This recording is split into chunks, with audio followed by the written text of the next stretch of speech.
কি হলো তোমার? মন খারাপ? না না, ঠিক আছে তো। তাহলে কি ভাবছো? তুমি একটা কথা বলবে? হ্যাঁ বলো। দেখো, মেয়েটা আস্তে আস্তে বড় হচ্ছে, ওর তো একটা ভবিষ্যৎ আছে, তাই না? তুমি যে কয় টাকা স্যালারি পাও তাতে আমাদের সংসার চলতেছে ঠিক আছে, কিন্তু এইভাবে কি আমাদের জীবনটা পার হবে বলো? মেয়েটার ভবিষ্যতের কথা ভাবতে হবে না? আমরা না হয় এই বস্তিতে আমাদের জীবনটা পার করি, মেয়েটা কি এই বস্তিতেই বড় হবে?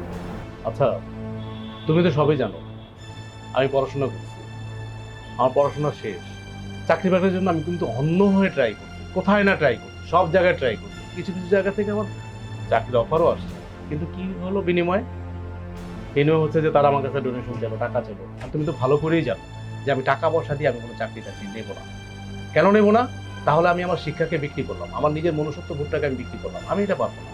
এই জন্য তো আমি এখন সিকিউরিটি কাজ করি। কারণ আমার কথা হচ্ছে কোনটা কাজ করো, তার কথা সম্মানটা হচ্ছে সবচেয়ে বড় জিনিস। আমি কি করলাম না করলাম চুরি ডাকাতি না করলেই হয়। তুমি কেমন সেটা তো আমি জানি, তাই না?